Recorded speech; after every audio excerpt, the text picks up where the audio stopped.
Hello friends, Vesara security के channel पे फिर से आपका स्वागत है। आज मैं आपको बता रही हूँ ओल्ड टैक्स रिजिम में क्या क्या डिडक्शंस और एग्जम्पशंस मिलते हैं। जैसा कि हम सब जानते हैं old tax regime as it is है। इस बार के बजट के बाद भी उसमें कोई चेंजेस नहीं हुए हैं। उसका टैक्स स्लैब रेट भी पहले की तरह है, लेकिन वहाँ पे कुछ डिडक्शंस मिलते हैं जो कि बेनिफिट होता है हर इंडिविजुअल्स को।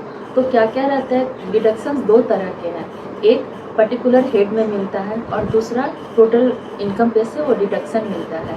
तो पर्टिकुलर हेड में जो डिडक्शन मिलता है वो हो गया आपका LTA लीव ट्रेवल अलाउंस, और दूसरा HRA, वो particular head income from salary में मिलता है, जो कि हर कंपनी में अलाउड नहीं है। अगर आप HRA लेते हैं तो आपको मिलता है, और आप एक्चुअल रेंट पे करते हैं तो उसके अगेंस्ट में ये एग्जम्पशंस मिलता है। और LTA का भी वैसा ही है, लीव ट्रेवल अलाउंस अगर कंपनी आपको देती है तो ही आपको ये एग्जम्पशंस मिलेंगे। इसके अलावा जो डिडक्शंस है, मेजर डिडक्शंस, वो टोटल इनकम से मिलती है। तो उसमें सबसे पहले आता है ATC। ATC के अंदर लाइफ इंश्योरेंस प्रीमियम होता है, एम्प्लॉय का प्रोविडेंट फंड कंट्रीब्यूशन रहता है, PPF रहता है, NPS रहता है, स्कूल का जो एजुकेशन फी आता है वो रहता है, और प्रिंसिपल ऑफ लोन अमाउंट रहता है। और इसका मैक्सिमम लिमिट 1,50,000 है। दूसरा आता है वो है 80CC-D सबसेक्शन 2 के अंतर्गत। उसके अंदर 50,000 मैक्सिमम लिमिट है, और ये नेशनल पेंशन स्कीम है। थर्ड आता है जब हम होम लोन लेते हैं और उसके अगेंस्ट में हम जो इंटरेस्ट पे करते हैं, और अगर हमारा घर सेल्फ ऑक्यूपाइड या वैकेंट है तो उसके लिए ये डिडक्शन मिलता है।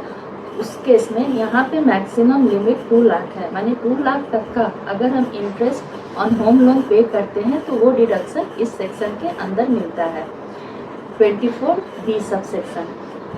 इसके बाद आती है 80D। ये है जो हम पेमेंट करते हैं मेडिकल इंश्योरेंस प्रीमियम के लिए। इसमें अलग अलग क्राइटेरिया है। अगर हम सिर्फ अपनी फैमिली का करते हैं, फैमिली में सेल्फ, स्पाउस और चिल्ड्रेन, तो वहाँ पे ये 25,000 है। उसके बाद अगर सेल्फ, स्पाउस, चिल्ड्रेन और पेरेंट्स हैं बिलो 60 एज, तो वहाँ पे 50,000 है। और फिर फैमिली और जो पेरेंट्स है वो अगर एबव 60 एज है तो वो 75,000 है। और मान लीजिए कि इंडिविजुअल का खुद भी अगर वो सीनियर सिटीजन हो जाता है और उनके पेरेंट्स सुपर सीनियर सिटीजन में चले जाते हैं, तब उस केस में ये डिडक्शन 1 लाख तक मिलती है। और यहाँ इसके अलावा 5,000 रुपीज़ का चेकअप मिलता है फ्री। फिर आती है नेक्स्ट 80DD। वो है जो डिपेंडेंट होता है टैक्स पेयर पे, तो अगर वो किसी डिजेबिलिटी से सफ़र कर रहा है उस केस में ये डिडक्शन मिलता है, और वो डिजेबिलिटी एटलीस्ट 40% होना चाहिए।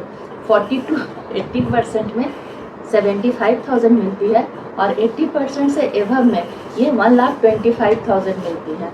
इसके बाद आती है 80U। 80U है इंडिविजुअल जो सफ़र करता है। 80U में भी सेम क्राइटेरिया है, उसको एटलीस्ट 40% उसकी डिजेबिलिटी होनी चाहिए। अगर वो पर्सन 40 से 80% के बीच में उसका डिजेबिलिटी है तो उसे 75,000 मिलेगा, और 80% से एबव है तो उसे 1,25,000 मिलेगा। इसके बाद आता है नेक्स्ट सेक्शन 80E।